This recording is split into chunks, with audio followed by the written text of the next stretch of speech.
जय श्री राम। शंखनाद में आपका स्वागत है। आजकल विपक्ष में बड़ी उथल पुथल मची है। कहीं पार्टी टूट रही है, कहीं सांसद जा रहे हैं, कहीं विधायक जा रहे हैं, कहीं नेता रो रहे हैं, कहीं कोई पछता रहा है, लेकिन पूरी तरह से उलट पुलट चल रहा है विपक्ष में। अब पूरा विपक्ष इसके लिए बीजेपी को जिम्मेदार बता रहा है, लेकिन यहाँ ये लोग अपने गिरेबान के अंदर नहीं झांक रहे हैं कि यहाँ इनकी स्थिति क्या है और किसके कारण इनकी पार्टी में ये हुआ है। चाहे ममता बनर्जी हो, चाहे उद्धव ठाकरे हो, अरविंद केजरीवाल हो, कांग्रेस हो, जिसके अंदर भी नाराजगी चल रही है, हर किसी के अंदर ये सब हुआ है क्योंकि इनके अपने नेतृत्व की कमियां थी, अपने नेतृत्व की तानाशाही थी या फिर विचारधारा से भटकाव था। आपके नेता से, आपका जो आला कमान है उससे विधायकों सांसदों का मिलना मुश्किल हो गया था। ममता बनर्जी अपने भतीजे अभिषेक बनर्जी के मोह में पार्टी चला रही थी। जीत का सेहरा उनके सिर, हार का सेहरा दूसरे नेताओं के सिर बांधती थी। अब एक मौका आया और हार हुई तो बाकी नेताओं ने ममता बनर्जी को बता दिया कि हम क्या है और आप हमें किस स्तर पर रख रही थी। उद्धव ठाकरे का हाल भी यही है। इनके नेता सांसद इनसे मिल नहीं पाते थे। मातोश्री से बाहर ये निकलते थे तो या तो शरद पवार के पास जाते थे या राहुल गांधी के दरवाजे पे जाते थे। अपने नेताओं से मिलने की इनको फुर्सत नहीं थी। आज जब नेताओं को मौका मिला तो उन्होंने उद्धव ठाकरे से मिलने की फुर्सत नहीं दिखाई। यही अरविंद केजरीवाल की पार्टी में हुआ। कुछ अपने करीबी करीबी बना लो, बाकियों को किनारे कर दो। संदीप पाठक, राघव चड्ढा जैसे नाराज हुए तो फिर क्या हाल हुआ, ये सबने देखा है। कांग्रेस में ही देख लीजिए, राहुल गांधी से नाराजगी है। राहुल गांधी कुछ लोगों से घिरे रहते हैं और कई नेता हैं जो साल भर तक, सालों साल तक नहीं मिल पाते। कुछ तो ये कहते हैं कि हम मैसेज लिखते हैं तो हफ्ते दो हफ्ते बाद कोई रिप्लाई आता है, उसमें भी आता है कि हाँ हम आपको बाद में बताएंगे। तो ये हाल है। जब आप इतने आला कमान, इतने एक्सक्लूसिव हो जाएं, इतने प्रिविलेज वाले हो जाएं, तो फिर नीचे के नेता उनसे कनेक्ट नहीं हो पाते और इनका जुड़ाव खत्म हो जाता है।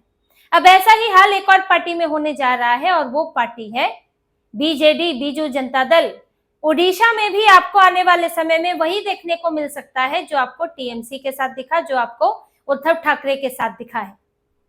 बीजेडी में इस वक्त बगावत की बू आ रही है क्योंकि अंदरूनी तौर पर विद्रोह चल रहा है, क्योंकि नवीन पटनायक उन्होंने इस तरह के फैसले लिए हैं जिसने आग को और भड़का दिया है। पहले ही पार्टी में असंतोष था क्योंकि नवीन पटनायक चुनाव के समय वीके पांडियन को ले आए थे, आईएएस अधिकारी जो प्राइवेट सेक्रेटरी तक रहे और करीबी अधिकारी माने जाते हैं।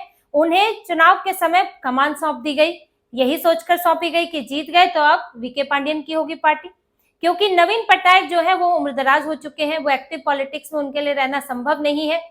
और ऐसे में जो दूसरे नेता थे, जो वरिष्ठ नेता थे, वो नाराज चल रहे थे कि एक ब्यूरोक्रेट, एक नौकरशाह को अपने पार्टी की कमान दे दी और हम नेता अपना सालों साल जीवन आपकी पार्टी में लगा दिया, आपने हमारे बारे में सोचा नहीं।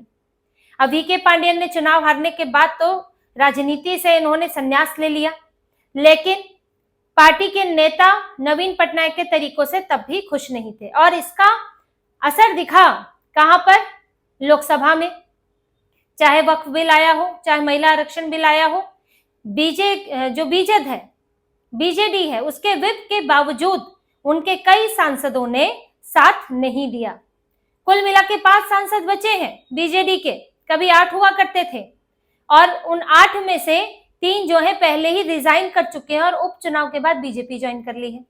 इनके पास 51 विधायक थे, लेकिन अब हाल ये है कि इनके 40 से ज्यादा विधायक नाराज बैठे हुए, अंदर ही अंदर सुगबुगाहट चल रही है। तो राज्यसभा के जो इनके 5 सांसद बचे थे, उन सांसदों ने वक्फ बिल पर और महिला आरक्षण बिल पर बीजेपी का साथ दिया है, जबकि नवीन पटनायक ने इसके खिलाफ व्हिप भी जारी किया था। सस्मित पात्रा वो तो मानने को तैयार नहीं हुए, उन्होंने तो अपनी लीडर की पोजीशन से इस्तीफा देने तक की बात कर दी कि नहीं भाई, मैं तो इसमें व्हिप के अनुसार नहीं चल सकता। तो विद्रोह के सुर तो वहीं से दिखने लगे थे, तेवर दिखने लगे थे। और जो चुनाव हुए, राज्यसभा चुनाव हुए, उसमें 11 विधायकों ने क्रॉस वोटिंग की है। ये इसका बीजेपी का ही कहना है, बीजेडी का, कि हमारे ही विधायकों ने क्रॉस वोटिंग की है। क्रॉस वोटिंग कांग्रेस की तरफ से भी हुई थी 6 विधायकों की। तो पार्टी का हाल दिख रहा है और इसके पीछे वजह है कि अब नेतृत्व नहीं दिख रहा। नवीन पटनायक आगे नेतृत्व कर नहीं सकते और जिसे वो देना चाहते हैं उसे लेकर पार्टी के लोग खुश नहीं है। और हालात ये हो रहे हैं, पार्टी के अंदर इतनी बटी हुई है कि जिससे बीजेपी के सामने आगे खड़ा हो पाना भी मुश्किल है। लगता नहीं है इनके नेताओं को कि अब भविष्य बचा हुआ है। अभी नवीन पटनायक ने एक और फैसला ले लिया जिसके कारण और ज्यादा रोष उत्पन्न हो गया है। देखिए, वीके पांडियन चले गए थे, संन्यास ले लिया था, लेकिन अब नवीन पटनायक ने उनकी पत्नी को पार्टी में ले लिया है। सुजाता राउत कार्तिकेयन इनकी पत्नी है, जो वो भी आईएएस अधिकारी रही है। और जब नवीन पटनायक मुख्यमंत्री थे, 15-15 साल मुख्यमंत्री रहे, कुछ करीबी ब्यूरोक्रेट्स तो बन जाते हैं, तो उनमें से थी और बड़ी पावरफुल मानी जाती थी क्योंकि सीधे सीधे अब इनका तो पारिवारिक संबंध हो गया नवीन पटनायक से। इनके वीके पांडियन जो है वो भी करीबी अधिकारी, ये भी करीबी अधिकारी मानी जाती है। और जब नवीन पटनायक सत्ता से हटे तो इन्होंने रिजाइन दे दिया। अब इन्होंने पार्टी ज्वाइन कर ली है, सुजाता राउत कार्तिकेयन ने। जैसे ही पार्टी ज्वाइन की, वरिष्ठ नेताओं ने गुस्सा दिखाना शुरू कर दिया। अब नवीन पटनायक इससे परेशान। पहले तो वो दिल्ली आए थे, दिल्ली में उन्होंने 2 दिन मंथन किया और इनका नाम फाइनल किया कि भाई इनको पार्टी में लिया जाए। उसके बाद वो वरिष्ठ नेताओं से मिले जो कि नाराज थे, उनसे मुलाकात की है और उनसे इन्होंने कहा है कि नहीं, पार्टी का नेतृत्व तो मैं ही करूंगा, मेरे ही नेतृत्व में चलेगी, मैं ही संभाल रहा हूं। ऐसा नहीं है कि सुजाता राउत कार्तिकेयन करेंगी। लेकिन इनके नेताओं का कहना है कि नवीन पटनायक इस स्थिति में नहीं है कि वो आगे नेतृत्व कर सके 2029 में।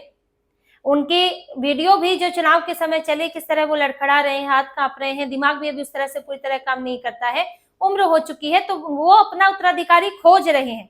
और उन्होंने वीके पांडियन को इसलिए चुनाव में जिम्मेदारी दी थी कि जीतने के बाद उत्तराधिकार देना आसान होता है, कोई बोल नहीं पाता है। अब सत्ता में होते हैं, जैसे कि ममता बनर्जी अभिषेक बनर्जी को सौंपना चाहती थी, लेकिन यहाँ जीती नहीं हो पाई और पार्टी पूरी हाथ से चली गई।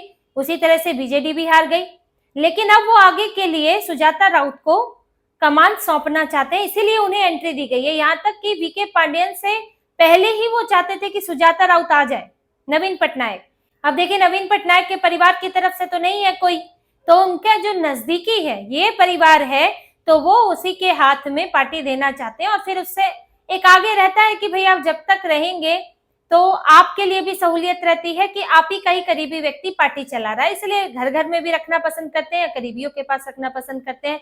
वरना अगर किसी और के हवाले हो जाती है तो फिर आप पूरी तरह से बाहर हो सकते हैं, इसका डर बना रहता है।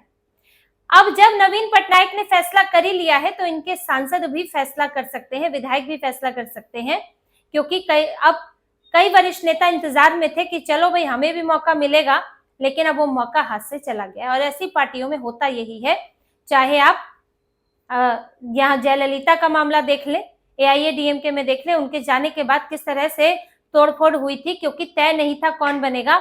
अब जब कहीं इस तरह का उत्तराधिकारी नियुक्त नहीं हो पाता है तो इसी तरह की समस्याएं आती हैं। नवीन पटनायक ये करना चाहते हैं, लेकिन ये करते करते भी देर हो गई है। वो एक तरह से रिटायरमेंट वाली स्थिति में ही आ गए हैं और अब ये उनके नेताओं को पता चल चुका है। अगर ममता बनर्जी वाली स्थिति में भी होते और जीतते तो मुश्किल होता किसी का विद्रोह करना, लेकिन अब विद्रोह होने की स्थिति बन गई है। और विद्रोह होके देखिए 2 चीजें होती है, या तो टीएमसी की तरह पार्टी टूटकर, अब ऐसा तो नहीं कि नवीन पटनायक ने पार्टी शुरू की है तो पूरी तरह से हमेशा के लिए उनकी हो गई, क्योंकि पार्टी का संविधान होता है, संगठन होता है, क्योंकि पार्टी को एक व्यक्ति नहीं चलाता, सब चलाते हैं। तो उद्धव ठाकरे वाला हाल हो सकता है, जैसे एकनाथ शिंदे अलग हुए, उन्होंने कहा कि भाई ये पार्टी, हम इनके विचारों से सहमत नहीं है, हम अलग पार्टी बना रहे हैं और अधिकतर ये चाहते हैं, तो असली शिवसेना वो बन गए। इसी तरह से टीएमसी में चल रहा है, ममता बनर्जी को अध्यक्ष पद से हटा दिया गया है, अभिषेक बनर्जी को बाहर ही कर दिया गया है। असली टीएमसी कौन है, इसकी लड़ाई चलेगी। एक ये तरीका है।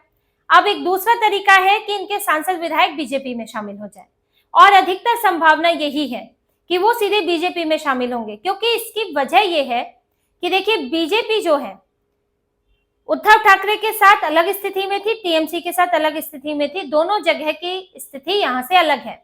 उद्धव ठाकरे के साथ मामला ये था कि बीजेपी बाला साहेब ठाकरे की पार्टी को तोड़कर नहीं जाना चाहती थी, ये एक गलत मैसेज नहीं देना चाहती थी कि भाई हमने तो बाला साहेब ठाकरे की पार्टी तोड़ दी, अपने यहाँ पर भर लिए हैं और अब मुख्यमंत्री बन के खुद देवेंद्र फडणवीस बैठे, नहीं।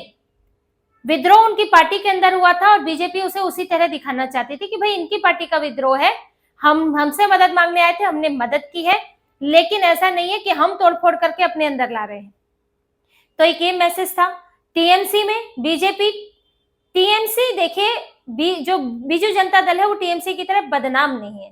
टीएमसी ने गुंडागर्दी की, कटमनी की, यूनियनबाजी की, भ्रष्टाचार किए। अगर बीजेपी सीधे इनके सांसदों को, विधायकों को लेती है तो बीजेपी का ही तृणमूलीकरण हो जाएगा।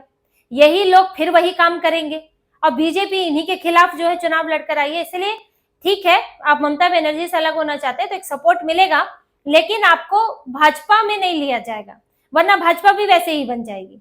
लेकिन बीजेपी जो है वो एक साफ सुथरी पार्टी है, नवीन पटनायक एक साफ सुथरे नेता है, उनकी छवि पर कोई इस तरह का दाग नहीं है। और बीजेपी भी जब चुनाव लड़ रही थी तो नवीन पटनायक पर कोई भ्रष्टाचार के आरोप, कोई गलत काम के आरोप नहीं लगाती थी।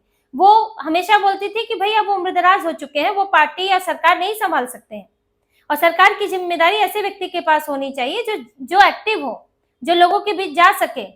तो इस बीजेपी का हमेशा से यही एक कारण रहता था बीजेपी के खिलाफ, और बीजेपी के साथ देखिए अच्छे संबंध भी रहे हैं, मुद्दा आधारित समर्थन भी रहा है। तो ऐसे में अगर बीजू जनता दल के विधायक या सांसद आते हैं तो बीजेपी को कोई परहेज नहीं होगा। और वहां पर देखिए एक दूसरी पार्टी भी है कांग्रेस, लेकिन कांग्रेस के हाल तो खस्ता हाल है। 14 विधायक थे, जिनमें से 6 ने तो बगावत कर दी, यानी कि क्रॉस वोटिंग कर दी। बल्कि ये सभी इनके जो विधायक हैं वो रिजॉर्ट में गए भी नहीं उस दौरान, कांग्रेस के लिए मनाना उनको मुश्किल हो गया। तो कांग्रेस वहां पर कोई ऐसी पावर नहीं है। अभी भी जो टकराव है या कह सकते हैं जो प्रतिस्पर्धा है वो बीजेपी और बीजू जनता दल के बीच है। तो ऐसे में थर्ड पार्टी जो है, जो अभी खुद बीजू जनता दल के भरोसे ही अभी इनका हुआ है, हालांकि साथ में आना, लेकिन वो पार्टी बिना सहारे के चल नहीं सकती। तो ऐसे में उनके सांसद विधायक वहां जाकर करेंगे क्या? नुकसान ही होगा। इससे अच्छा तो बीजू जनता दल में रहो। तो ऐसे में बीजेपी का विकल्प जो है सबसे ज्यादा उभर कर आ रहा है और यहाँ से भी बीजेपी के सांसदों में बढ़ोतरी हो सकती है। आने वाले समय में विधायकों में भी बढ़ोतरी हो सकती है। 40 करीब विधायकों में नाराजगी है और जो नवीन पटनायक है उन्हें शांत करने की कोशिश में लगे हैं, लेकिन सफल होते नहीं दिख रहे हैं। तो जो अभी महाराष्ट्र में हुआ, बंगाल में हुआ, फिर दिल्ली पंजाब में हुआ, अब वही स्थितियां उड़ीसा में बनती दिख रही हैं और बीजेपी के खाते में और बढ़ोतरी होने वाली है सांसदों की। आगे अभी जरूरत भी है बीजेपी को परिसीमन बिल में मुद्दा आधारित समर्थन करने की स्थितियां हो सकता है बचे ही ना नवीन पटनायक के पास, आपके पास सांसद ही ना बचे।